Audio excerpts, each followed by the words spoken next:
The bar is back open because Happy's Place is returning to NBC and Peacock for its second season on November 7th. And ahead of the season premiere, stars of the show Melissa Peterman and Belissa Escobedo join me now. Hi, ladies. How are you? Hello. Hello. We're good. We're great. Great. Happy. Happy's Place. Yes, we're all happy here. Now, ladies, can you just briefly remind our viewers where we left off in season 1 and perhaps kind of where we're picking things up at in season 2? Yeah, we left off right at kind of everyone finally accepting Isabella. I feel like we got over that hurdle. Gabby loved you. You did right off the bat. Yeah. But so that's been established. You know, we're getting all the relationships, but the biggest thing we ended with season 1 was kind of that eyebrow with Emmett and Bobbie. Kind of what's going to happen there. Will they, won't they? Will they, won't they? Romance. And so we kind of see if they will or won't when we pick up on season 2.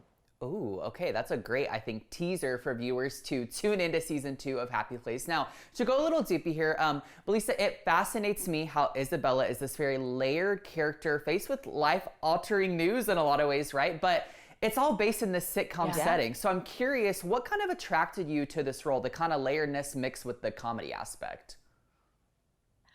Well, for me, you know, Melissa and I both were theater babies. We love theater. And so multicam is something I've never done before, but it's something that incorporates film and live performance in a way that you almost forget that you're doing both at the same time. And I think that's so beautiful because it has the perks of both, you know, and you get to work with this amazing crew, but then you also have this audience. And I think Isabella herself is just so real. You know, I feel like I've been friends with her. I've been her.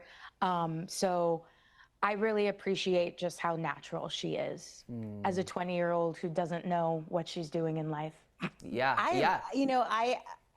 Yeah, it's real. I think that's such a, to me, you know, as I have a child who just turned 20, and I think about stuff that he's going through. And for me, it's so helpful to remind myself what 20s were, and they are. Right. Not to mention you're 20 and you're still figuring out who you are, what you want to do, and then you get this life-altering news that you have a family that was hidden from you, which I think just adds on to the complexity of your character, which is, you know, can be very layered, but your ability to bring the comedy to it, which in life you kind of have to. You gotta laugh laugh at some of this stuff. Yeah. So And I'm enjoying watching it unfold. Yeah, we all naturally do that as well. Kind of laugh at our misery sometimes. Yeah. It's about the balance, right? And I think that's what this show does so well. Now, Melissa, for you, fans have been so excited, of course, to see you and Reba reunited on screen. But I'm curious, from your perspective, what has this meant to you to get to work with her again on another sitcom?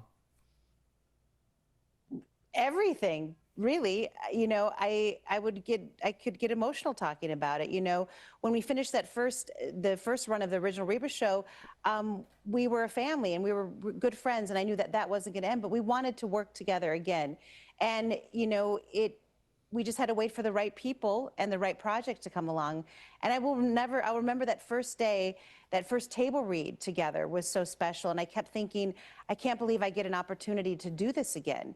And, you know, as I'm older, a little, maybe been around the block a little since that original time, I truly know how rare it is to do this, how rare it is to get to do a job you love and then to do it with friends. So I'm almost a little bit more, I think I'd a little more take care of it and soaking it all in. That first time around, I was so young and just trying to remember where to park, you know, and then, so I had no idea the impact it would have on my life. So coming into it the second time, I know how special and rare it is. And I think we're just sort of soaking up every moment and not taking it for granted.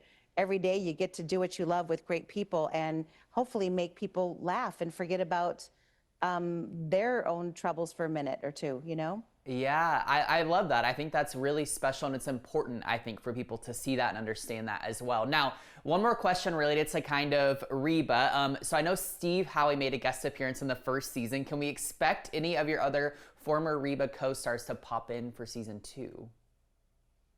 JoAnna Garcia, Cheyenne from the original Reba show pops in, and it was, but she she, as always, she's so funny.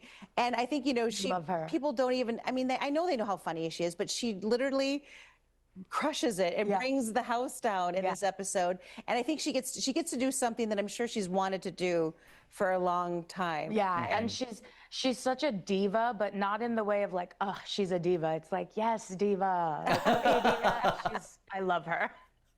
And my favorite part was between like takes and stuff that, we're just catching up. Like, just yeah, I loved hearing their stories. Oh my gosh, it was awesome. Yeah, yeah. it's So probably we're a very very excited that JoAnna's back. Yeah, I was gonna say, Belissa, for you, that's probably a very fruitful experience to get to hear from them and learn from them.